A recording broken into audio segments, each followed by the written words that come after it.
Bueno, quiero presentar, aprovechando que tomé la palabra, a la maestra Ana Olvera Cruz, Ana Itzel Olvera Cruz, quien es parte del equipo del SEAM, siempre nos apoya en todo. Ella es nutrióloga de profesión, después hizo su especialidad en nutrición gerontológica y posteriormente su maestría en nutrición aplicada, aquí en el Departamento de Salud de nuestra universidad. Y bueno, se ha incorporado al equipo por su gran talento y responsabilidad y todo el apoyo. Muchas gracias, Ani. Te dejo presentar el siguiente bloque. Gracias. Muchas gracias, doctor Oscar. Pues bienvenidos al módulo 8, Nutrición Deportiva Geriátrica. Este es un módulo un poquito innovador, no habíamos tocado este tema, sin embargo, pues cada vez tenemos más envejecimiento saludable, activo, exitoso. La verdad es que eso nos emociona mucho en la clínica. Y pues les voy a presentar a nuestra primera ponente. Ella es maestra de nutrición deportiva, Carolina Dantas de Lemos. Ajá. Ella nos va a presentar el tema de en Atletas Máster, cómo suplementar con leucina, valina, creatina, con una revisión de la evidencia científica. Adelante, por favor.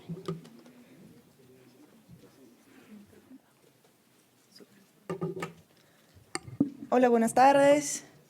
Muchas gracias por la invitación, Ani. Bueno, yo vengo de Brasil, aquí sí que si no me entienden algo, pueden levantar la mano y preguntar, ¿vale?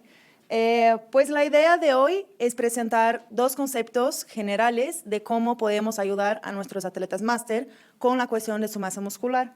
Bueno, sé que desde ayer vienen hablando de sarcopenia, vienen hablando del adulto mayor, entonces voy a pasar esa parte muy rápida, además para dar como una idea general de la sarcopenia, que ya sabemos que es una síndrome pues, que nos va a estar afectando toda la parte muscular, de la masa muscular, principalmente en la cuestión de calidad de vida, ¿no? Es lo que tenemos que tener en cuenta, independiente de que sea un deportista o no, de que esa masa muscular sí esté bien para la calidad de vida de nuestro paciente. ¿Cuáles son los factores más determinantes de esa calidad de vida en el adulto mayor? Bueno, la fragilidad, que es lo que antecede la sarcopenia, alguna discapacidad que pueda tener y sus comorbilidades. Dice la Asociación Americana de Medicina que 40% de los adultos mayores sí padecen de fragilidad, que es lo que va a estar antecediendo la sarcopenia. Entonces, por eso es un tema muy importante que tenemos que tenerlo en cuenta. Factores que contribuyen para eso, bueno, cambios hormonales, principalmente hormonas masculinas y femeninas, que sabemos que con el largo del tiempo pues nos van cambiando, bajamos testosterona y obviamente la masa muscular pues va bajando también. Alimentación inadecuada, que suele pasar en la tercera edad, bueno, ya desde chiquitos, ¿no? Pero más aún en la tercera edad. ¿Qué tipo de actividad tienen? Si están sedentarios o no, enfermedades y tratamientos farmacológicos. Bueno, de todos esos, ¿cuáles son los que nosotros, profesionales de la salud, podemos estar actuando más que nada? Bueno, como nutrióloga, yo estoy enfocada más en la parte de alimentación y la parte de la actividad física. Con el tiempo, los adultos mayores van perdiendo apetito y van comiendo menos. Bueno, menos comida, menos nutrientes. Entonces, es muy común que por eso vayan perdiendo también su masa muscular. Otra cosa, es una frase que puse ahí que a mí me encanta muchísimo en la parte de entrenamiento, y eso no vale solo para la masa muscular, eso vale para todo en nuestra vida. Todo lo que no se usa se atrofia. Entonces, por eso, desde siempre, no importa la edad, tenemos que estar haciendo apología a las personas que estén utilizando esa masa muscular, haciendo algún tipo de ejercicio. Si son chiquitos, pues algo más lúdico, ¿no? Y ya de grandes, pues ni modo, te toca entrenar. Y es eso, o sea, no hay magia, no hay misterio. Todos tienen que entrenar independiente de la edad. Entonces, ¿qué podemos hacer o cómo combatir esa sarcopenia? Bueno, el entrenamiento es el primerito, independiente de alimentación, independiente de suplementación. La primera cosa que tenemos que estar enfocados es en el entrenamiento. Ya decía el Instituto de Biomedicina de España que el entrenamiento por sí solo ya es una manera de combatir la sarcopenia. Aunque la alimentación esté más o menos, aunque no hagan utilización de ningún tipo de suplemento, con el puro entrenamiento sería la parte principal para combatir esa parte, ¿no? Ese tema de la masa muscular que está en fragilidad. Buena alimentación ya sería el segundo punto, y ya si esos dos están bien, ahí sí podemos llegar a la suplementación. Eso me gustaría de enfocar bastante. De nada sirve de que un nutriólogo, un médico vaya a intentar suplementar a su paciente si no consta antes de una buena alimentación y del entrenamiento. Es como literal la cerecita del pastel que quieres poner con un pastel que todavía ni está formado, ¿no? Entonces, primero necesito de la base para luego suplementar. ¿Y qué son los suplementos nutricionales? Tenemos muchos tipos de suplementos. Según la Federación Española de Medicina del Deporte, dice que se caracteriza por el producto que puede ser usado para tratar exigencias fisiológicas o nutricionales que planteen el deporte. En nuestro caso, vamos a estar enfocados en suplementos que son de crecimiento y reparación muscular, porque ese es el tema que estamos tratando hoy, ¿vale? Pero solo quería dejar esa diapo para que entiendan que la suplementación no es solo por eso. La suplementación abrange un montonal más de actividades y de otras cuestiones en el cuerpo humano. El primer suplemento que me gustaría hablarles es de la creatina. La creatina es una proteína compuesta por 3 aminoácidos. Y no va. Pero primero tenemos que entender su mecanismo de acción, como la creatina, que es hoy en día súper famosa y todos quieren usar creatina y todos quieren tomarse 1 kilo de creatina por día, pero tenemos que entender, sí es porque luego me toca con mis pacientes, no, es que necesito creatina, no, no necesitas creatina. Tenemos que entender qué tipo de gente sí necesita creatina o no, porque tenemos antes que entender cómo ella funciona en el cuerpo, ¿vale? Bueno, para una contracción muscular, ¿qué necesito? Mi monedita de energía, ATPs. Para ese ATP, hacer la contracción, se va a quitar el fósforo y luego se va el ADP a otro lado. ¿Qué es la creatina? ¿Qué es lo que ella va a estar haciendo? La creatina es lo que va a hacer el transportador de ese fósforo. Entonces, para que mi ADP vuelva a ser ATP otra vez. Entonces, no es que ella dé energía, ella va a ser el punto de transmisión de esa energía, ¿vale? Entonces, ¿en qué tipo de deportes voy a estar utilizando esa creatina? ¿Qué tipo de deportes son los que necesitan ATP como su recurso energético, como su fuente energética? Son aquellos de potencia, aquellos cortos. Son deportes de 10 segundos, 20 segundos. Son deportes explosivos. De nada me sirve tenerla para un maratón, para algo que sea muy largo, ¿vale? Y tenemos un ciclo que es lo que tenemos que tratar de impedir, que es con el envejecimiento la gente suele hacer menos ejercicio. Es algo normal que pasa, no debería, pero pasa. Menos ejercicio, se disminuyen lo que llamamos de fibras tipo 2. ¿Qué son esas fibras tipo 2? Son justo las fibras explosivas que nos van a ayudar a movimientos de explosión. Menos fibras tipo 2, voy a tener menos creatina en el músculo. Entonces, esa suplementación de creatina nos puede auxiliar a aumentar mis fibras tipo 2 y, en consecuencia, aumentar mis ejercicios de fuerza, de potencia, aumentar que eso sea más viable para mi paciente. Les traigo aquí 2 tablitas de algunas búsquedas que hice, nada más para evidenciar un poquito más de manera visual cómo la creatina puede actuar en la cuestión de la tercera edad.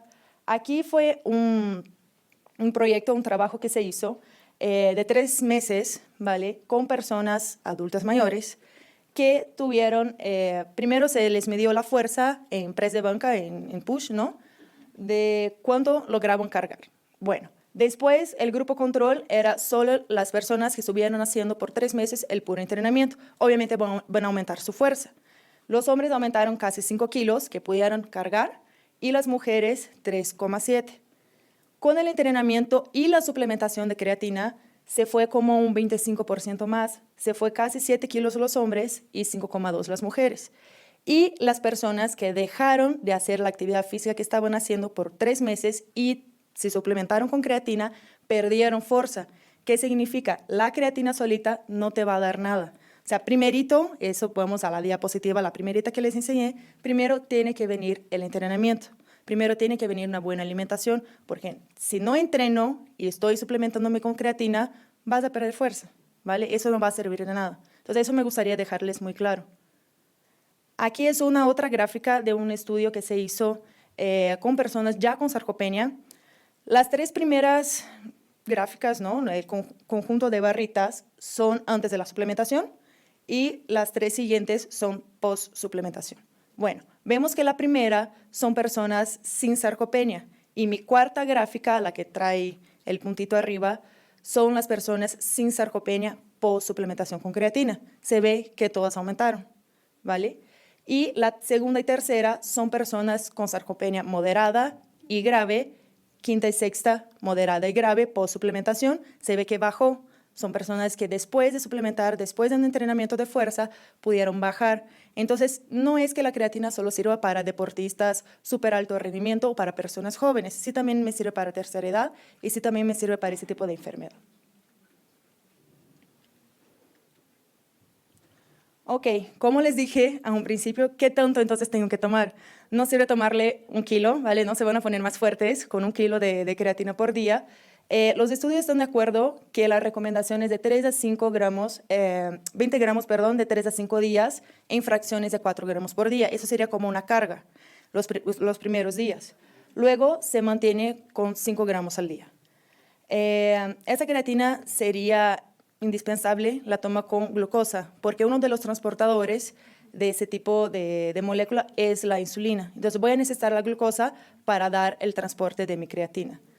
El horario de toma es indiferente. Sé que hay varios estudios que dicen que sí, que no. La mayoría de los que he visto dice que no importa si tomas antes del ejercicio, después, en la mañana, en la noche, es indiferente. Además, no es un producto, así como la cafeína, la betalanina, que te va a dar el efecto en el momento, 20 minutos después.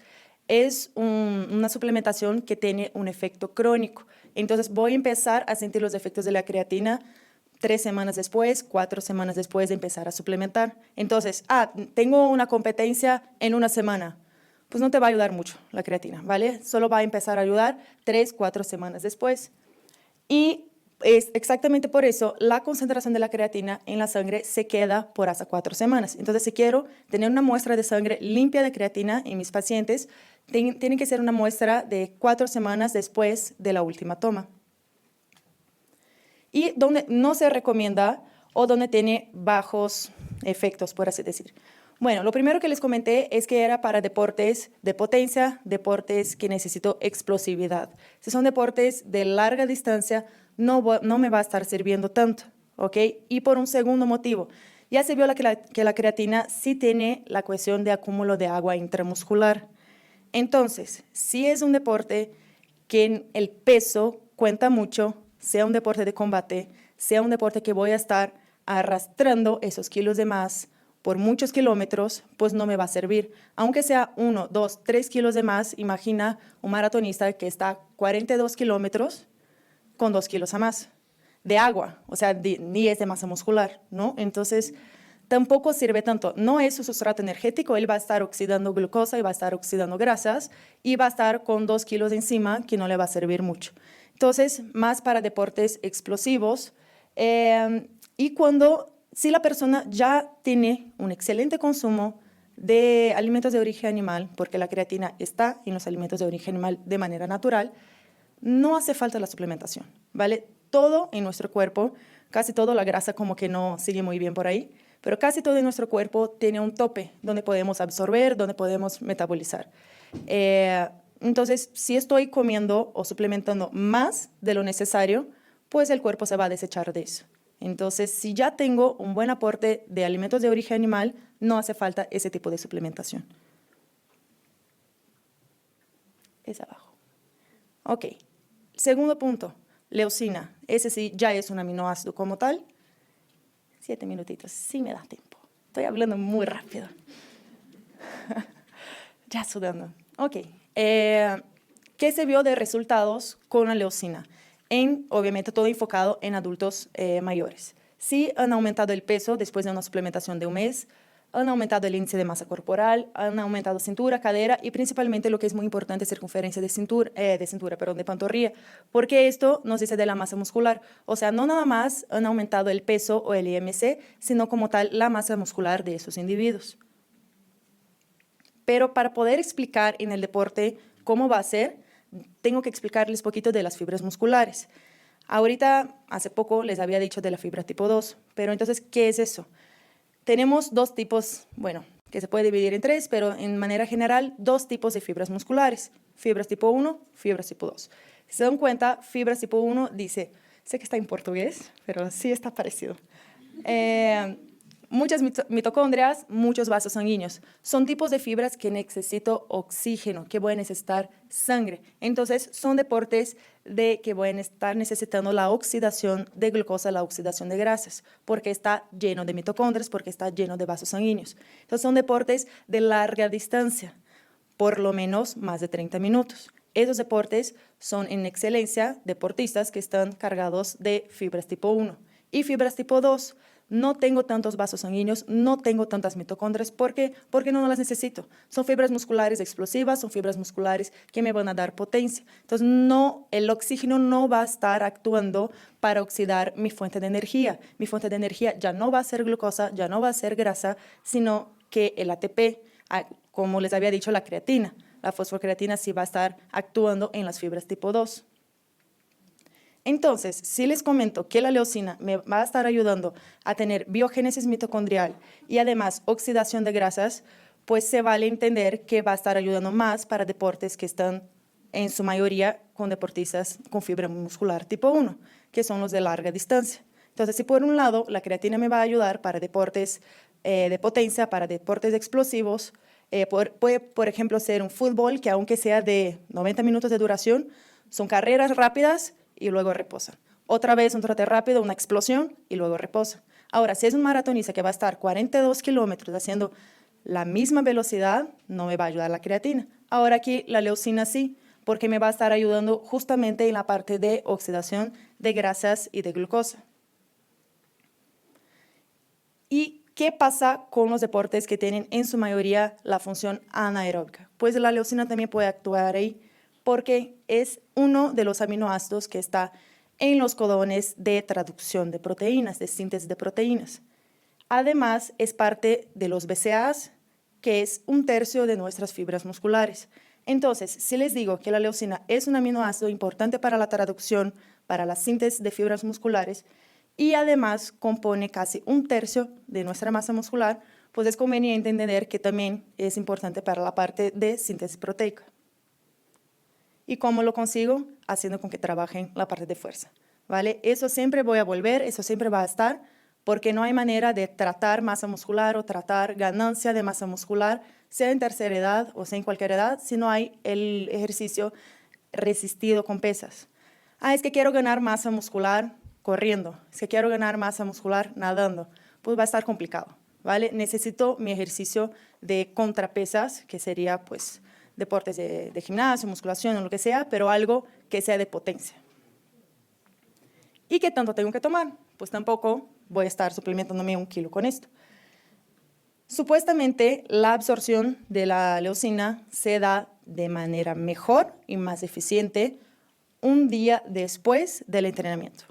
Teniendo en cuenta que queremos que nuestros alumnos, pacientes estén entrenando todos los días, pues puedo estarles suplementando todos los días. Pero si no, si solo están 3 veces a la semana, sería al día siguiente, porque ahí está la mayor absorción y metabolismo de ese tipo de aminoácido.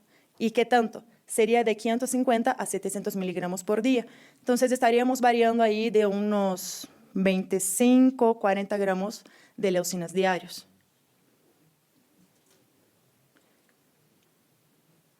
Ya estoy dando abajo. Entonces, sí, la leucina, al contrario de la creatina, sí nos va a ayudar para los dos tipos de deportes, ¿vale? De un lado, perdón, el deporte de tipo anaeróbico, los deportes que voy a necesitar esa síntesis proteica, y por otro lado, los deportes que son oxidativos, porque voy a necesitar esa parte para la oxidación tanto de grasas como de glucosa. Y lo dije todo corriendo. Muchas gracias. Cualquier duda, acá estoy. Un gusto.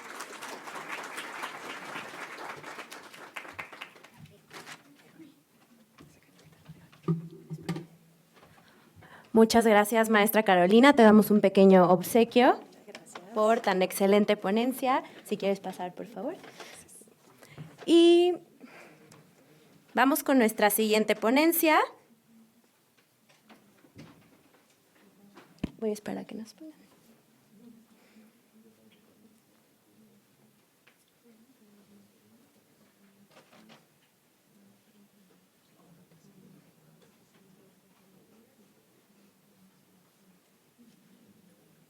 Muy bien, pues les voy a presentar a el maestro de nutrición deportiva, Israel Ríos Limas. Él es nutriólogo de la Federación Mexicana de Fútbol y el día de hoy nos va a presentar la ponencia Requerimientos nutricionales en atletas máster. Adelante. Muchas gracias. ¿Con cuál cambio? Hacia acá. Ahorita ponemos tu ponencia.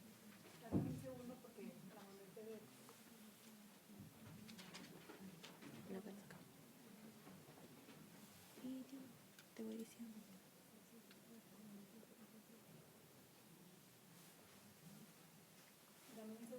20 minutos, ¿verdad? Sí.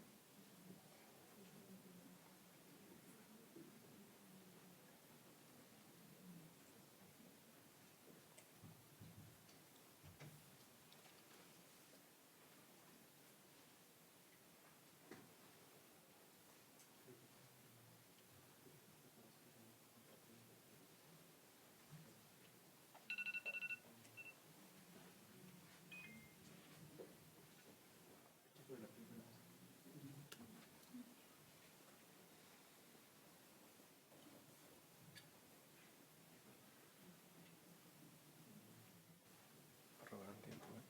Sí. La ponente pasa, no roba tiempo, ¿eh?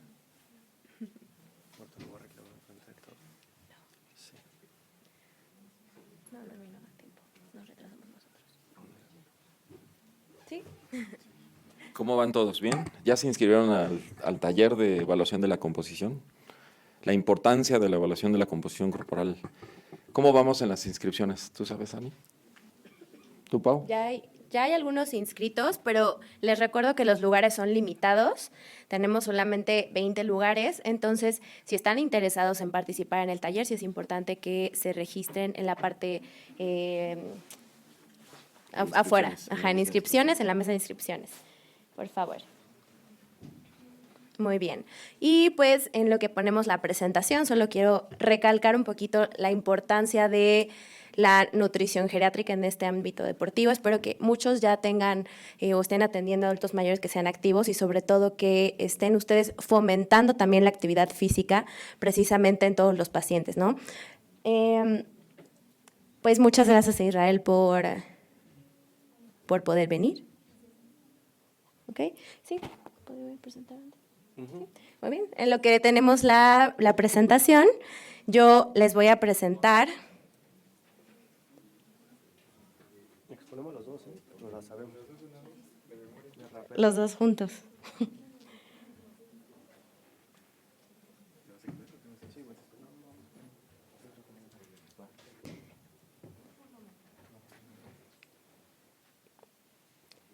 ¿Ya? Ustedes me dicen.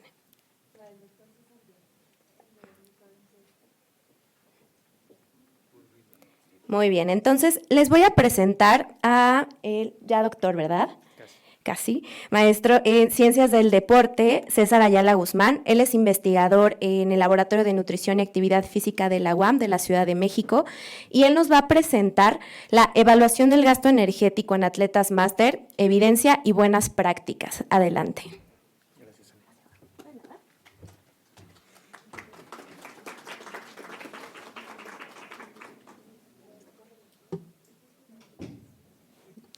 Esa no es mi presentación.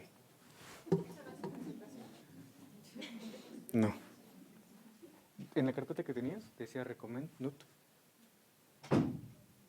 Esa. No, esa no es.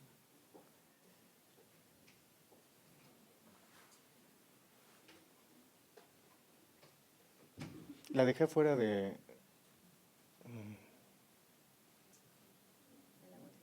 Esa, Ibero Atleta. Esa.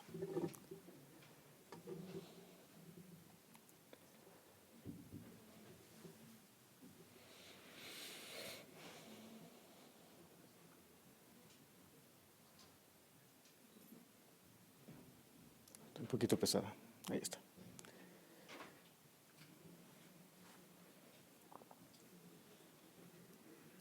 Perfecto. Bueno, gracias. Quiero primero agradecer al comité organizador por la invitación y a los asistentes. La mayoría entiendo que tienen el perfil o el interés por la nutrición clínica y nosotros somos generalmente bichos raros en los congresos porque hablamos de deporte y más aún de alto rendimiento. Y bueno, aquí el interés sobre esto quiero que enfatizarlo en que tratemos de, como ya lo mencionó Ani ahorita, promover la actividad física en personas bueno, en general en las personas, y todos vamos a llegar a la etapa de adultos mayores, entonces tenemos que buscar tener un estilo de vida activo y tratar de envejecer lo mejor posible. El deporte hay que entender lo que está desde la parte recreativa, por salud y el alto rendimiento, ¿no? Entonces voy a ir avanzando. En el proceso de atención nutricional, no quiero ver si tiene láser. No, ¿verdad? Ah, ok. Bueno, siempre nos enseñan lo del ABCD de la evaluación nutricional. En el caso del deporte podemos incluir la letra E y la letra F. En la parte de la E es en inglés el environment, pero es como que todo lo que rodea al atleta. Y en la F pues son los fluidos o la parte de los líquidos, que son muy importantes. Algo que quiero representar ahí es que en los momentos clave donde el volumen de entrenamiento o la intensidad de entrenamiento son más elevados, son los momentos en los que tenemos que buscar que la recuperación de la persona, sea que haga ejercicio o deporte por salud o recreación, busquemos que ahí sean los momentos clave de recuperación, por medio de la alimentación o la hidratación principalmente. Y bueno, al final tenemos que repetir el ciclo cada que lo esté haciendo la persona. Entonces, ¿qué entendemos por atletas máster? Primero, para la mayoría de los deportes, cualquiera que tenga más de 35 años de edad, entonces ya desde aquí creo que muchos podríamos estar clasificando si entrenáramos, y se tiene que entrenar o competir en algún deporte organizado, se tiene que entender que hay diferentes clasificaciones, como el caso de continuadores, reiniciadores o tardíos. Continuador es aquel que pues ya lleva mucho tiempo haciendo ejercicio y continúa con su ciclo deportivo. Algún reiniciador es alguien que dejó de hacer ejercicio por alguna situación y lo está retomando en ese momento de su vida. Y tardíos, pues quienes nunca hemos hecho, tal vez nunca han hecho nada y quieren comenzar con el ejercicio. Entonces, cada clasificación tiene su motivación para iniciar el deporte y bueno, hay que trabajar también sobre esto. En los últimos años podemos ver que la investigación sobre atletas máster ha incrementado y específicamente en nutrición y atletas máster va en ascenso. Todavía es poca la producción científica que existe y esa es una de las principales limitaciones que va a haber sobre lo que iremos trabajando a futuro y lo que iré presentando. Para las recomendaciones nutricionales hay que tener en cuenta los cambios fisiológicos que ocurren con el envejecimiento y esto puede promover que nuestro plan de acción nutricional difiera entre cada ciclo deportivo o entre cada persona. Principalmente, pues disminuye el gasto cardíaco, la frecuencia cardíaca, va a disminuir el tiempo de reacción, la tolerancia a la glucosa, posiblemente inmunosupresión o no. Todo esto creo que ya lo tenemos muy claro. Algo clave de esto es que va a disminuir el gasto energético en reposo, disminuye la masa musculoesquelética o masa libre de grasa y principalmente aumenta la masa grasa, además de la densidad mineral ósea que también está disminuida. Entonces, con base en la literatura existente, hay poca evidencia científica desarrollada con poblaciones de atletas máster y la mayoría de esta producción se enfoca, más bien las recomendaciones nutricionales se van a enfocar con base en los cambios fisiológicos que ocurren con el envejecimiento, de las extrapolaciones que existen con estudios con poblaciones más jóvenes, la ingesta nutricional referida, estándares de referencia con poblaciones sanas, las condiciones médicas pueden estar modificando el plan de acción y si la persona está consumiendo algún medicamento o no. Sobre esto, lo que son los cambios fisiológicos que están relacionados con la edad y que pueden influir sobre la recomendación nutricional, lo que estoy remarcando en el recuadro rojo es aquello que puede influir directamente sobre el requerimiento de energía. Principalmente, bueno, porque el gasto energético por actividad física va a estar disminuido, nuestro gasto energético de reposo va a estar disminuido, la masa musculoesquelética va a disminuir y si además la funcionalidad de esta o la calidad muscular disminuye, pues todavía va a tener mayor gasto energético. Y algunas vitaminas que pueden fungir como cofactores enzimáticos en el metabolismo de aminoácidos. Algo que hay que tener en cuenta es que del 100% de la energía que gastemos en un ejercicio, el 80% de esa energía va a ser gastada en forma de calor. El 20% solamente es energía que se utiliza para el movimiento mecánico musculoesquelético. Entonces, no quiero dejarlo de lado porque esto influye tiene una implicación sobre el gasto energético, pero también como recomendación general, las personas de mayor edad, la termorregulación está alterada, la pérdida de calor por sudoración va a disminuir. Entonces, el riesgo de golpe de calor o un agotamiento por calor es más elevado. Y es muy común que después de que alguien compita o alguien haga ejercicio, nos limpiemos el sudor. Si este calor no es evaporado por medio del sudor, va a permanecer ahí y el riesgo de calor es más elevado. Entonces, es una recomendación general que hay que tratar de promover pues, que la persona ya, podemos sentirlo simplemente en la piel, ¿no? Cuando la piel ya disminuye de temperatura, tal vez a ella podemos buscar remover el sudor, perdón. ¿Qué más? Bueno, entonces, hablando de energía, solamente lo principal que hay en la literatura es que cambia el requerimiento de energía y las recomendaciones, principalmente de micronutrientes, se basa con poblaciones aparentemente sanas. Y con el libro de Louise Burke, que es una de las principales investigadoras en nutrición y deporte del mundo, se recomiendan estas dos ecuaciones para estimar el gasto energético en reposo. Bueno, la ecuación de Harris y Benedict o la ecuación de Mifflin, que son ecuaciones que usualmente utilizamos en la práctica diaria, son relativamente fáciles de estimar y necesitan pocas variables para esto. Usualmente se recomienda que se ocupen ecuaciones con pocos predictores. Sin embargo, en este estudio lo que fue un estudio específicamente con atletas máster y lo que se buscó fue analizar la sobreestimación o subestimación de diferentes ecuaciones de predicción de gasto energético en reposo en atletas máster y se encontró, uno de los hallazgos principales es que el gasto energético en reposo es estimado con mayor precisión con la ecuación de Lorenzo en hombres y con la ecuación de Cunningham en mujeres.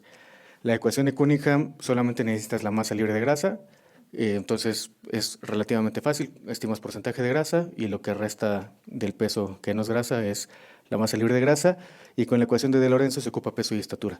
Tiene una capacidad predictiva entre 60 y 70% y esto es aceptable. Lo que podemos ver en la imagen es que a medida que aumenta la edad disminuye la masa muscular. Esto es un cambio fisiológico normal que no vamos a poder evitar, pero podemos mitigar.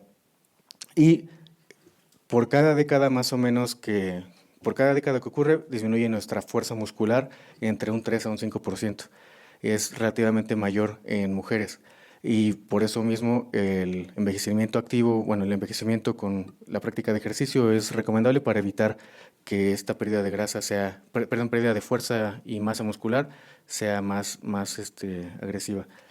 Y puede llegar un punto en el que vamos a llegar a la discapacidad. La idea es retrasar esto o que ocurra en menor grado.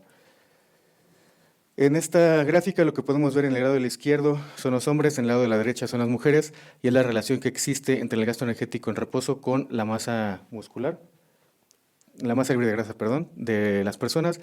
Es una correlación entre moderada fuerte, 0.6, 0.7, y es por eso que usualmente se ocupa como uno de los predictores de la masa muscular, del gasto energético en reposo. ¿Qué tan predictores?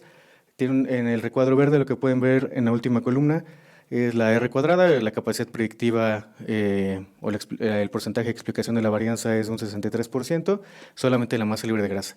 Entonces, y el peso corporal es un 55%. Entonces, ocupar la masa libre de grasa en lugar del peso corporal te da un 10% más de capacidad predictiva. Y lo que pueden ver en el recuadro rojo es que se empiezan a incluir otros predictores, como puede ser la edad, como puede ser el sexo. Interesantemente, se incluye la temperatura ambiental.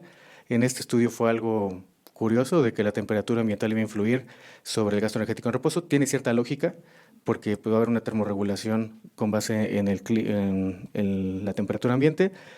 Sin embargo, en la práctica diaria no le veo mucha aplicación, además de que solamente incrementó un 1.3% de la capacidad predictiva, entonces pues no le veo mucho caso. Pero utilizar entonces los principales predictores como pueden ser la composición corporal, la edad, la estatura, el sexo y dentro de la composición corporal, algo que me queda ahí entre los modelos que están en rojo es que incluyen la masa muscular, la masa libre de grasa y la masa grasa en el mismo modelo, y me genera ahí cierta inquietud de que puede haber covarianza, pero lo recomendable es nada más ocupar un modelo con masa libre de grasa o masa musculoesquelética. Entonces, en este caso, la ecuación en Cunningham sería una forma fácil de hacerlo. Si conocemos nuestro porcentaje de grasa, podemos estimarla rápidamente. Y bueno, entonces la evaluación del gasto de energía Como ya lo sabemos, hay diferentes métodos, ¿no? Puede ser la calorimetría indirecta o directa, como puede ser la indirecta en el caso de la imagen de la izquierda. Se conecta una mascarilla y por medio de una manguera se registra cuánto oxígeno y dióxido de carbono se exhala o se inhala durante el ejercicio, y dependiendo del equipo que tengamos va a ser el registro que tengamos y la estimación de energía. Están los acelerómetros, que van a tener su limitación del punto de corte que ocupemos, con base en las cuentas que se establezcan, y eso va a dar un resultado diferente. Los monitores de frecuencia cardíaca sería algo más preciso porque te está evaluando el efecto agudo del ejercicio. Si ahorita nos paramos y empiezan a brincar, es un efecto agudo del ejercicio, la elevación de la frecuencia cardíaca, y entonces hay una relación prácticamente perfecta entre la frecuencia cardíaca y el oxígeno. Y bueno, el agua doblemente marcada, que no nos va a dar la estimación del gasto energético en actividad física, que eso es algo que quiero apuntar al final de la presentación. La observación directa y el uso de cuestionarios, que tiene por su propia naturaleza su limitación. Entonces, aquí hay un ejemplo de algo práctico que estamos acostumbrados a utilizar, que son los equivalentes metabólicos. Si recordamos, un equivalente metabólico representa 3.5 mililitros de oxígeno por kilogramo de peso. Está el compendio de Ainsworth del 2011, en el cual, con base en diferentes actividades, te dice cuántas veces se eleva el gasto energético en reposo. Aquí la sugerencia sería ajustar este gasto energético en reposo con base en las tablas de los METs. Por ejemplo, ahí tenemos el caso de un hombre de 45 años, 70 años y 175 centímetros, 70 kilos, perdón, y 175 centímetros. Con la ecuación de Lorenzo la utilizamos y nos da un gasto energético en reposo de 1.698 calorías. Hay una regla general que por cada litro de oxígeno inhalado se gastan 5 calorías. Entonces, si pasamos estas calorías, a mililitros, me da 339 litros de oxígeno. Lo pasamos a mililitros, que son 339.000 mililitros de oxígeno en todo el día. Si los dividimos entre 1.440, porque hay 1.440 minutos en el día, me está dando 235.83 mililitros de oxígeno por minuto. Ese sería, si hiciéramos una calorimetría en reposo, sería lo más cercano a estimar. Si no tenemos el calorímetro, es la forma indirecta, más relativamente sencilla de llegar a ello. Y si eso lo dividimos entre los kilogramos de peso de la persona, que son 70, da 3.37 mililitros de oxígeno por kilogramo por minuto. Y bueno, en español, ¿qué significa eso? Que estamos subestimando el gasto energético en reposo, más bien lo estaríamos sobreestimando, perdón, porque sería un 3.71% más bajo. Entonces, si quisiera yo ocupar las tablas de los METs, podría ocuparlas y ajustarlo con este 3.7% menos de energía por cada actividad. Aquí un ejemplo muy corto de una sesión relativamente corta de ejercicio, y para que quede claro, ¿no? Si ocupamos los METs que está en la segunda columna, con base en las tablas de Ainsworth, me está diciendo que cada actividad, dependiendo de la velocidad o la intensidad de la que se está realizando, va a elevar mi metabolismo en reposo en el número de veces, ¿no? Desde 2.3 hasta 10 veces. Se multiplica por el peso y eso por el tiempo en horas y me da la energía. Serían en esta sesión de entrenamiento 975 calorías. Si alguien estuviera en bicicleta, y si este hombre estuviera en bicicleta durante una hora, a 22 kilómetros por hora, entre 2 y 25 kilómetros por hora. Si nosotros le restáramos ese 3.7%, serían 36 calorías. Posiblemente hay quienes piensen que 36 calorías no tiene cierta relevancia, pero podemos pensarlo a nivel, no solamente en el día, sino al mes, ¿no?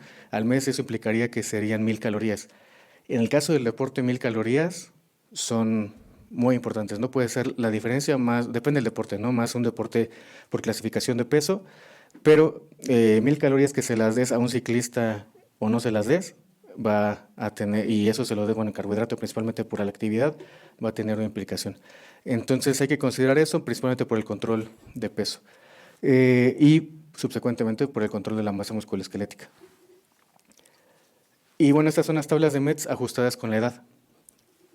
Como podemos ver, la línea hacia la derecha está representando que a medida que aumenta la edad, disminuye el punto de corte del MET para ser clasificado en cierto nivel, ¿no?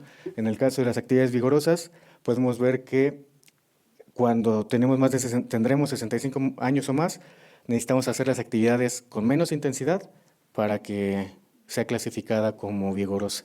Y bueno, es algo normal. Y para ir cerrando, esa es la forma práctica, ¿no? Si lo quisieran hacer como algo más preciso, podríamos hacer una calorimetría en reposo y pueden ver ahí la frecuencia cardíaca, el consumo de oxígeno y el consumo de dióxido de carbono y una prueba de esfuerzo. Las pruebas de esfuerzo son seguras en población de adultos mayores y el cuidado que hay que hacer aquí es que una prueba de esfuerzo cardiopulmonar tiene que hacerse con escalones de 3 minutos y con base en eso podemos estimar la energía que gasta una persona en una actividad. Como pueden ver a la derecha, son modelos de regresión lineal individuales, en los cuales tiene una capacidad predictiva de 96% para estimación de oxígeno y dióxido de carbono a partir de frecuencia cardíaca. ¿Y qué quiere decir esto? Bueno, la ecuación de abajo es la ecuación de Weir, en la cual puedo estimar energía a partir de oxígeno y dióxido de carbono. Si yo le doy el monitor de frecuencia cardíaca a una persona y la dejo que haga ejercicio, solamente descargo del equipo el promedio de frecuencia cardíaca minuto por minuto. Eso lo meto en un Excel con un modelo de regresión lineal y me calcula la energía que se está gastando, como puede ser este caso. En 10 minutos, a una frecuencia cardíaca de 120 latidos, que sería la primera fila, con la ecuación de regresión que está ahí, que calculé previamente con la calorimetría en reposo y la prueba de esfuerzo, puedo saber las calorías, que serán 6.47 calorías que estaría gastando a 120 latidos por minuto. Y en esos 10 minutos de entrenamiento serían 88 calorías. Es algo más elaborado, necesitamos una calorimetría en reposo, una prueba de esfuerzo y el monitoreo de la frecuencia cardíaca, pero en el caso de deportistas o de alguien que realice ejercicio físico de cierta forma importante, sería la forma más precisa de estar evaluando el gasto energético. Solamente considerar que en adultos mayores la frecuencia cardíaca puede estar alterada por algún betabloqueador o algún diurético demás, sería la única limitación, pero al final de cuentas, si la persona realiza la actividad con ese medicamento, va a ser la propia respuesta y bueno, siempre va a estar trabajando con ese sesgo, pero es aceptable. Y para cerrar entonces, la disponibilidad energética se calcula con el consumo de energía, el gasto de energía en entrenamiento y esa diferencia se divide entre los kilogramos de masa libre de grasa. En cualquier persona que realice ejercicio o deporte es importante considerar que no estemos en una baja disponibilidad energética clínica, quiere decir que nos implique alteraciones fisiológicas porque estamos comiendo menos energía de la necesaria. ¿Qué tan necesaria? Bueno, estas son las alteraciones fisiológicas y de función física o rendimiento que puede tener una persona por consumir menos energía de la que requiere. El punto de corte son 30 calorías por kilogramo de masa libre de grasa. Estas 30 calorías representan el metabolismo en reposo. Entonces, retomando lo de la calorimetría en reposo o los METs, si le damos, no tenemos que dar menos del gasto energético en reposo, porque eso implicaría que la persona disminuya su gasto energético en reposo, que altere la función hormonal, que baje la densidad mineral ósea como búsqueda de homeostasis para la supervivencia. Y en el caso de un deportista, pueden ver a la derecha los efectos en rendimiento que puede estar teniendo el consumir menos tener una baja disponibilidad energética. Y entonces, para utilizar la disponibilidad energética en adultos mayores, hay que considerar que hay una pérdida de masa libre de grasa, pérdida de masa libre de grasa a medida que aumenta la edad, hay un aumento de la masa grasa, disminuye el gasto energético en reposo, entonces ahí la pregunta sería, ¿el punto de corte queda en 30 calorías por cada kilogramo de masa libre de grasa o no? Y se pueden ocupar los METs porque el gasto energético por actividad física va a disminuir. Entonces, ¿qué tanto va a implicar esto sobre la estimación del gasto energético para la estimación de la disponibilidad de energía? Y lo que comentaba, ¿no? de los medicamentos que pueden alterar la frecuencia cardíaca y por ende tener una implicación, un sesgo sobre la estimación de la energía. Entonces, como puntos clave, hay que tener en cuenta que en deportistas, me fallo tantito, en atletas máster hay que considerar evitar o minimizar la pérdida de masa libre de grasa, evitar o minimizar el aumento de masa grasa y por ende esto puede tener una implicación sobre el gasto energético en reposo y sobre el gasto energético por actividad física. Recordar no limpiar el sudor de la persona hasta que ya esté fría su piel y los METs pueden ser utilizados como una herramienta práctica en el día a día, algo que pueden hacer en papel o en un Excel sin tanto esfuerzo, solamente necesitarían hacer una calorimetría en reposo y ya con base en eso pueden ajustar el gasto energético por actividad física. Y bueno, una óptima disponibilidad energética va a limitar los efectos secundarios a la salud y potenciar el rendimiento físico de la persona. Gracias. Muchas gracias, maestro César. Te tenemos un pequeño obsequio. Y bueno, ahora sí, les voy a presentar al maestro Israel Ríos. Él es nutriólogo de la Federación de Fútbol Mexicana. Entonces vamos a poner su presentación.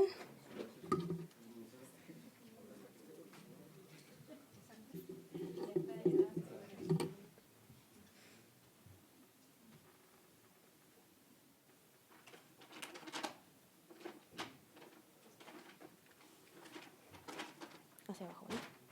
Sí, gracias.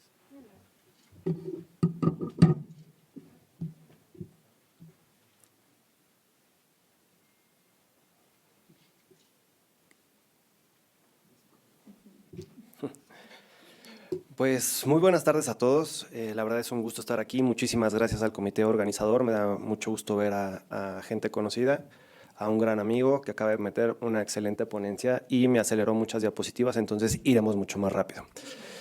Hace unos meses, Ani me invitó a esta presentación donde me dijo Atletas Master. Yo dije, la madre, no sé nada de Atletas Master, vamos a ponernos a investigar, porque dije, es que nunca he tratado, porque lo primero que me imaginé fue pues un señor de 90 años intentando correr, ¿no? A mí, digamos, desconocimiento de... Cuando empiezas a buscar definiciones de qué eres un atleta máster, ya lo mencionó un poco Caro, lo mencionó César, ya vi que también lo van a estar mencionando, queda no tan claro en qué momento soy un atleta máster, ¿no? Aquí pongo unos ejemplos que por definición ya serían atletas másters. Y después hay otro concepto que de hecho se pone ahí arriba, es cuando la media de la edad lo supere. Es más complicado, ¿no? ¿De qué deporte me estás hablando? ¿No? Porque hay deportes donde son de gente muy joven, me refiero a una gimnasia rítmica, una natación artística, donde para los 19 entonces ya eres un atleta máster, ¿no? Pero la definición dice más de 35, entonces soy, no soy. Entonces vamos a tener que definir muy bien de qué grupo de deporte, ahorita lo veremos, cada una de las federaciones internacionales tiene su clasificación, obviamente para variar en México, si tú te metes a las federaciones internacionales, no son muy claras en cuándo son atletas máster, la única que lo tiene muy bien definido es la parte de atletismo. Entonces, si vemos, aquí hay varios atletas máster, ¿quién reconoce a un atleta máster que sigue aquí? Bueno, hay varios.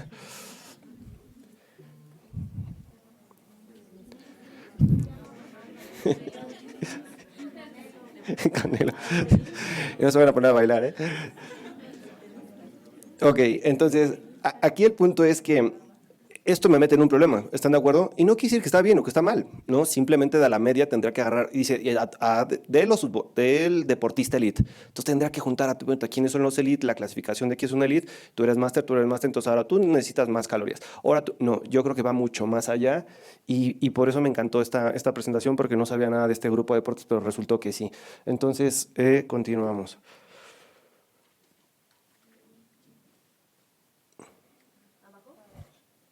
Es que hay dos. Ahí está. Entonces, volvemos a lo mismo, ¿no? Deportes hay muchas clasificaciones, como ustedes los quieran tomar, ¿no? La parte metodológica en México se sigue utilizando deportes de pelota, deportes de combate, de arte competitivo, etc. Hay que clasificar cuál sería como la edad media de cada vida de uno de los deportes y clasificar lo que es elite. Elite centroamericano, elite Juegos Panamericanos, elite olímpico, elite mundial. Y entonces, bueno, todo parte a la parte fisiológica, bioquímica, que siempre cuando no sabes algo vas a tener que partir a la fisiología y a la bioquímica. Entonces, independientemente que sea un deportista, y como bien lo mencionó César, existen deportistas recreativos, ¿no? Los talacheros, los que vamos en la alberca olímpica, seguro de aquí somos varios, de que nada más vamos a lesionarnos, etcétera. Y existen otros grupos de deportes de rendimiento, que a lo mejor es un seleccionado a nivel estatal o el mejor de tu cuadra, de tu colonia, de tu alcaldía, y empieza a existir el alto rendimiento, ¿no? Que ya eres un seleccionado nacional, pero de ahí está la creminata, porque no es solamente ser seleccionado nacional, para ahí va Juegos Centroamericanos, Juegos Panamericanos, Juegos Olímpicos, y después está el medallista olímpico, ¿no? Que puede entrar en esta clasificación de un atleta máster. Entonces yo no lo veo tan despegado de un atleta máster a un deportista que habrá que ver de la edad para clasificarlo o no. Creo que ni siquiera da la importancia. Pero bueno, independientemente del grupo de deporte, yo tengo que conocer el sustrato energético. Voy a retomar la presentación de Caro, con lo que acaba de decir el maestro César, como para armar la estructura de cómo lo abordarías. O sea, ya lo tengo enfrente. Tienes 35 años, tienes 42, eres un atleta máster. Yo en mi vida creo que se lo diría. Yo creo que va a depender muchísimo el cómo esté considerado. Y bueno, para saber qué camino tomar. por favor. Gracias. Se los decía, no sé quién puso esta data, pero también ya se la copié, ¿no? Es una versión donde existen diferentes instituciones internacionales donde van a cada uno, ya sea de natación, ya sea de ciclismo, nacionales, internacionales, tienen su clasificación de lo que es un atleta máster y de acuerdo a las edades, que simplemente esta persona puede seguir compitiendo a nivel elite, ¿no? Entonces, algo muy importante. O sea, no quiere decir, por ejemplo, a nivel nacional, un deporte de potencia como es el taekwondo, tú puedes tener 40 años y si tú ganas el nacional, tú eres el seleccionado. O sea, no te van a enviar a más de 40 en el taekwondo. Si tú quieres enfrentarte a una media de niños, bueno, adultos de 22 años, adelante, ¿no? Si tus capacidades físicas, como lo está diciendo César, te da para recuperarte entre un combate a otro, y yo creo que parte hacia allá la cuestión de la recuperación, y es a donde nos vamos a estar enfocando. ¿Qué tanto más me tardo en recuperarme entre cuando tenía 22 años y cuando tengo 37, ¿no? Es una especie como de una tipo cruda, ¿no? Entonces, no es lo mismo a los 22 que a los 37, por más que le ponga empeño cada semana, ¿no? Entonces, que va a depender mucho del estímulo y la evidencia que estaba revisando, y bien lo comentó el maestro César, no es lo mismo el que de repente a sus 62 años quiere ser un atleta, y una cosa es que quieras participar en un deporte que se vale, y otra cosa es que vayas a ser elite. Eso está completamente fuera. Entonces, hay que clasificar en dónde está esta situación. Pero sí creo que es un punto de partida, es tú ya eras atleta elite y de repente te pasaste a otro deporte. Pasa mucho en el atletismo. Teníamos Usain Bolt. Bueno, él ya se dedica al fútbol, ¿no? Creo. Y a la pari. Entonces, en el caso de Usain Bolt, él sin duda alguna, por todo el entrenamiento que tuvo, pudo haber pasado a otra categoría de atletismo y seguir siendo elite. Él decidió no, pero eso es muy común en el atletismo, que empiezan, y hablaba de sustratos energéticos y de tipo de fibras musculares, que empiezan de fibras musculares rápidas y de repente, y eso tiene años que está evidenciado, que es más fácil convertir una fibra intermedia hacia lenta, oxidativa, a una fibra rápida, a una fibra lenta, a una fibra rápida. Entonces, eso ya tiene muchísimo el tiempo comprobado. Entonces, sería mucho más complicado. ¿Me la cambian, porfa? Bien, entonces, si yo tuviera un atleta máster enfrente de mí, lo trataría como trato a cualquier atleta. Esto todo el mundo lo decimos y quién sabe cuánto lo hacemos. A veces se hace, a veces no se hace. Una cuestión interdisciplinaria, ¿no? Si fuera un atleta máster, se tendría que tratar a nivel elite o a nivel comercial, a nivel consulta privada, porque afortunadamente muchos de los pacientes que se empiezan a meter en el deporte y lo empiezan a hacer profesional, pues están buscando diferentes, ¿no? Que el psicólogo, que el fisioterapeuta, que si el médico, el nutriólogo, etcétera. Entonces sería la manera de cómo intercalar toda esta parte. Entonces, todos los que somos nutriólogos, estoy enfocado en nutriólogos, tenemos que generar un diagnóstico para distribuirlo a las diferentes áreas, a las ciencias aplicadas que está con ese atleta. Porque si yo solamente dosifico, como lo acaba de explicar César, pero no tomé en cuenta el gasto energético porque tiene una lesión y yo no conozco un atleta en los 11 años que llevo en esto, sino una maldita lesión. Entonces, y eso va a modificar su gasto energético. Y no solamente lo que se piensa que es para abajo. Existen terapias físicas que, de hecho, incrementan mucho más que su propio ejercicio. Un ejemplo de tiro con arco, un gasto energético que podría ser otro tipo. Pero entonces, hay que tomar muchísimas cosas en cuenta. Que si ya cortó con su novia, que si no, todo eso va a afectar. No, es que es real, se los juego que es real. Completamente real. Bueno, a todos nos pasa, ¿no? O sea, nadie va al gimnasio con el corazón feliz. O sea, todo el mundo va roto. Siguiente, porfa. Y bueno, independientemente de eso, en estos 20 minutos es muy complicado meterlos en todo el contexto del deporte, pero cada grupo de deporte tiene puntos críticos. Entonces, yo a este atleta máster que me diga, voy de atletismo, hablando de nutrición, yo ya sé que puntos críticos en mayor tendencia va a ser un malestar gastrointestinal, porque los nutris nos encanta de hora, ahí te van 60, 90 gramos. Es que yo vi un artículo que entonces las citoquinas bajan cuando 120 gramos ya está el otro vomitando, ¿no? Pero entonces esta situación que tiene cada uno de los grupos de deportes, que insisto, cada grupo de deporte tiene esta clasificación de cómo ser un atleta máster o no, pero como bien otra vez lo dijo César, no existen guías, y de por sí no existen muchas guías para el atleta no máster. Ahora para el atleta máster específico, nutrición aplicada al atleta máster del taekwondo, nutrición aplicada al taekwondo, al karate, al MMA, no existe. Entonces voy a tener que aplicar de la base, obviamente con un sustento y un poquito de arte para diseñar un plan de alimentación, que eso es lo más importante. Entonces, todos los grupos de deporte tienen puntos críticos nutricionales y por eso es importante conocer el deporte. Siguiente, por favor. Ya lo comentó César, el proceso de atención nutricional. Entonces, una de las cosas importantes es qué voy a evaluar, qué tengo para evaluar. ¿No? Tengo mi OMROM, todos empezamos con una OMROM. Oiga, creo que sigue viva la mía, ¿eh? ¿Cómo duran? Ahora ya voy a hablar de InBody, a ver si me dan un patrocinio acá afuera. Y bueno, hay mucha metodología para evaluar. A final de cuentas, en el alto rendimiento, se los aseguro, la mayoría utiliza antropometría. Pero de ahí viene todo un tema. Nos encanta decir, para el músculo que no baje, la grasa va a perderla. Es que es un desmadre evaluar el músculo y también la grasa. ¿Con qué metodología, con qué ecuación y si va a ser replicable? Y entonces ahí estamos todos certificándonos que si hay, que si no. Y de repente, ¿tú qué eres? ¿Tú qué? Y te das cuenta y que estas variables ni siquiera aplican. Tendremos que evaluarlo siempre, pero bueno, es otra historia. Entonces, ¿qué voy a evaluar? Va a depender de lo que tengo y en el contexto en el cual esté, ¿no? Yo me enfoco, mucha gente en nutrición, no existe un nutriólogo sin una foto con un plicómetro, ¿no? No sería nutriólogo. Entonces, ¿por qué? Porque es muy vendible, ¿no? Muy, muy vendible. Pero la realidad es que hay muchas otras cuestiones que evaluar. A mi punto de vista, como la dietética, es sumamente importante. Todos creemos que en el alto rendimiento, seas un atleta máster o no, vas a tener una hora de consulta. Jamás. Jamás vas a tener una hora de consulta. Y si me pongo a hacer una antropometría completa con triplicado, ocuparía más tiempo. Y de repente me dijeron, sí, güey, nada más te faltan los otros 26 niños.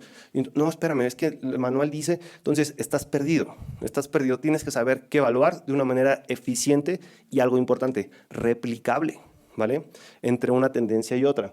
La parte bioquímica, nos encanta decir que si tus datos, yo sé que ustedes son clínicos o la mayoría, entonces obviamente parte de esto, y no es que la parte del deporte no deberíamos de hacerlo, pero la realidad es que no hay, ¿no?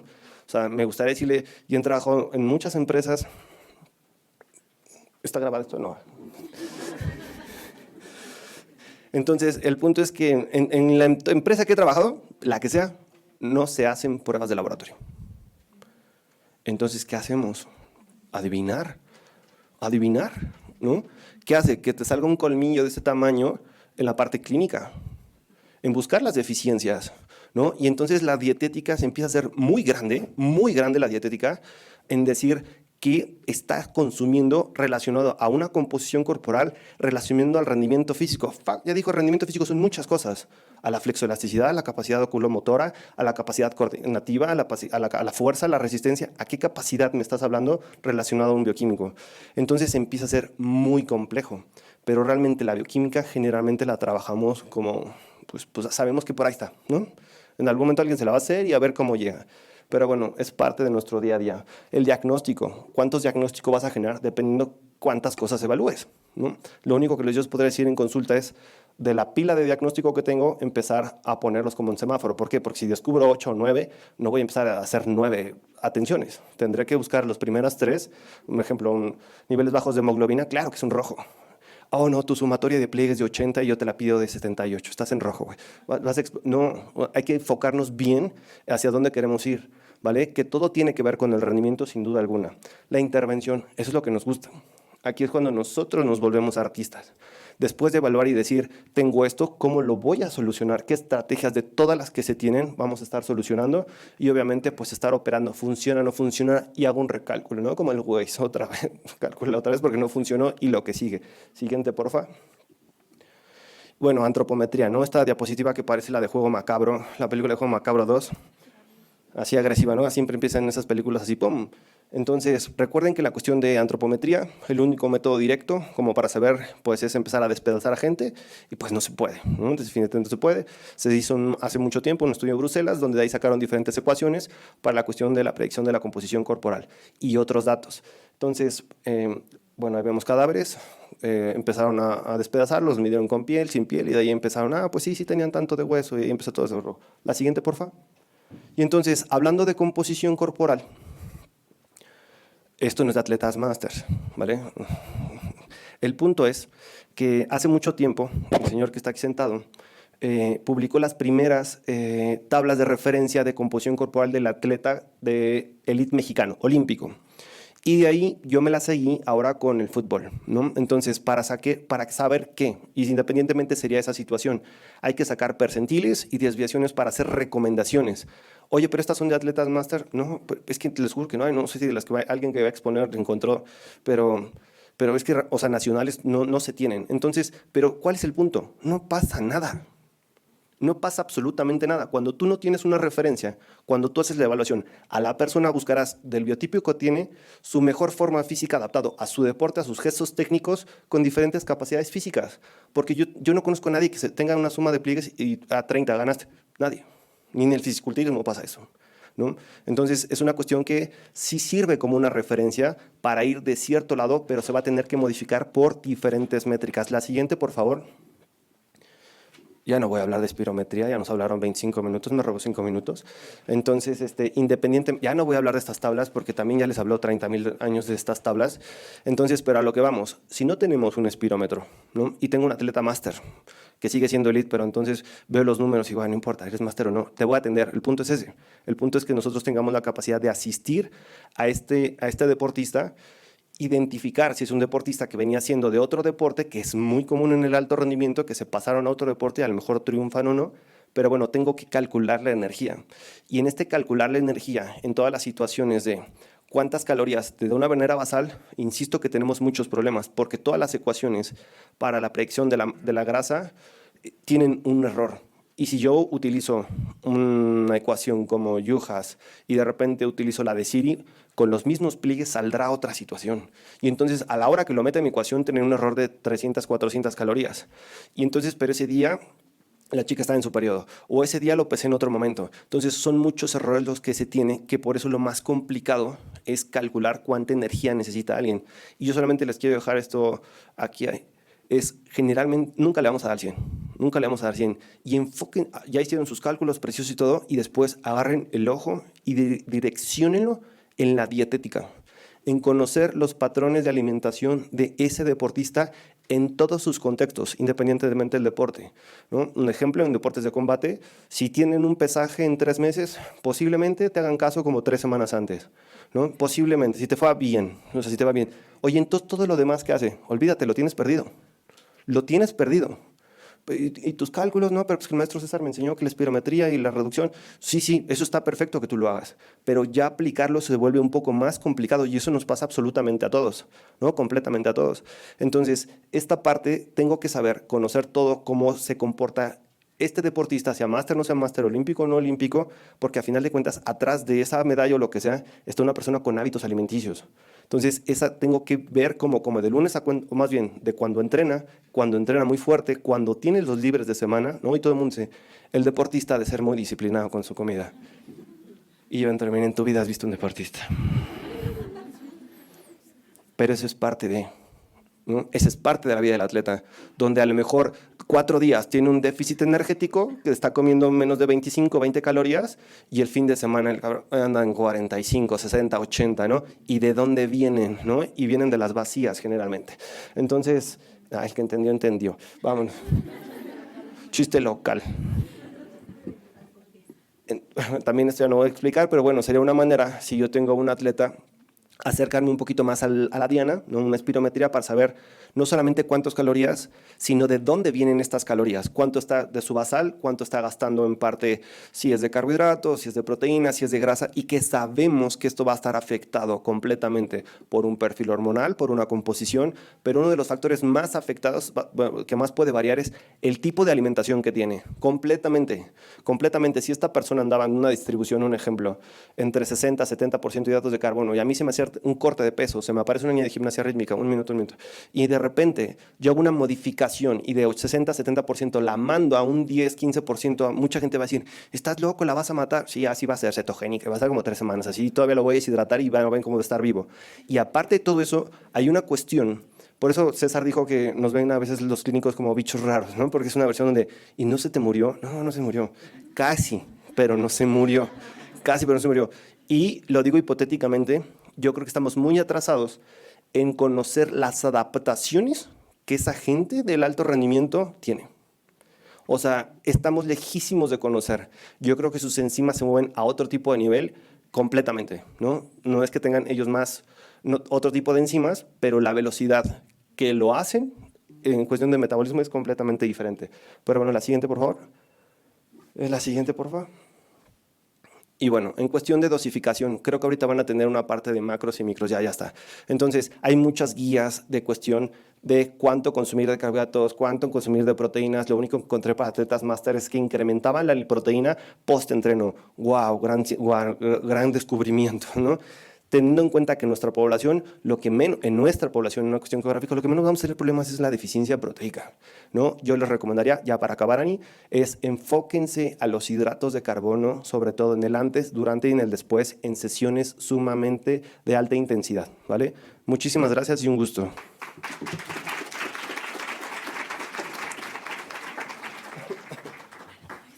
Gracias. ¿Listo? Muy bien, pues muchas gracias a nuestros ponentes del módulo. Les agradecemos por esta innovación en los módulos.